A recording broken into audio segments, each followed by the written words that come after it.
ഒനിൽ പറയാണ് ആ ശരത്തിനൊക്കെ ഇവിടെ വീടുണ്ടെന്നാണ് പറയുന്നത് ചെന്നൈയിൽ. അവനെ സിനിമയിലൊക്കെ അല്ലേ എപ്പോഴും വരുമ്പം താമസിക്കണ ഏരിയയിൽ വീടുണ്ടെന്നൊക്കെയാണ് പറയുന്നത്. വീടുണ്ടോയെന്ന് നൂറ ചോദിക്കുന്നു. അപ്പോൾ അടുത്തിരുന്നുകൊണ്ട് ആ സരിക പറയാ പുളുവായിരിക്കുമെന്ന് പറഞ്ഞിട്ട് ഭയങ്കര ഒരു ചിരി. നൂറ പറയാം അതൊക്കെ തള്ളലായിരിക്കാം. വീടുണ്ടോയെന്ന് ചോദിക്കുമ്പം പറയും അത് അവിടെ ആണ് ഇവിടെ ആണെന്നൊക്കെ പറയാൻ വേണ്ടി നമ്മളെ പറ്റിക്കും വേണമെങ്കിൽ. നമ്മൾ അങ്ങോട്ട് ചെല്ലുന്നെന്ന് പറഞ്ഞു കഴിഞ്ഞാൽ അയ്യോ അമ്മ അയ്യോ അച്ഛ ഇങ്ങനെ പറയുമെന്ന് സരിക പറയുന്നുണ്ട്.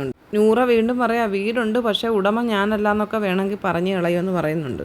നമ്മൾ ആരെങ്കിലും ആ വീട്ടിലോട്ടൊന്ന് ചെല്ലുന്നെന്ന് പറഞ്ഞു കഴിഞ്ഞാൽ അന്നേരം പൊളിയുമെന്ന് വീണ്ടും സരികയൊക്കെ പറയുകയാണേ.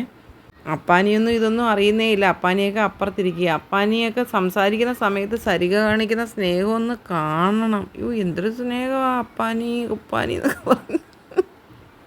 ഇവരുടെയൊക്കെ ജീവിതമേ നാടകമാണെന്ന് ആലോചിക്കുക. ഒരാളെടുത്ത് എങ്ങനെ നമുക്കൊരു ഇച്ചിരി ദേഷ്യം ഉണ്ടെന്നുണ്ടെങ്കിൽ പിന്നെ നമ്മളിങ്ങനെ അവരെ കാണുമ്പോൾ ഇങ്ങനെ അഭിനയിച്ച് സ്നേഹമായിട്ട് സംസാരിക്കാൻ പറ്റുമോ? അല്ലെങ്കിൽ ഒരാളെടുത്ത് നമ്മൾ സ്നേഹം കാണിച്ചിട്ട് അപ്പുറത്തോട്ട് മാറി നിന്നിട്ട് മോശമായിട്ട് സംസാരിക്കാനായിട്ടും പറ്റുമോ? എന്നാലും അത് സാധാരണ ജീവിതത്തിൽ അത് കുഴപ്പമില്ല. നമ്മൾ ആരും കാണുന്നില്ലല്ലോ എന്ന് പറയാം. അങ്ങനെങ്കിലും പറയാം. പക്ഷേ ഇത് ഇത്രയും ക്യാമറയുള്ള ഒരു ബിഗ് ബോസ് എന്ന് പറയുന്നൊരു പ്രോഗ്രാമിനകത്തൊക്കെ കയറി ചെന്നിട്ട് ഇത്തരം പ്രവൃത്തികൾ ചെയ്യുന്നത് എല്ലാവരും കണ്ടുകൊണ്ടിരിക്കുക.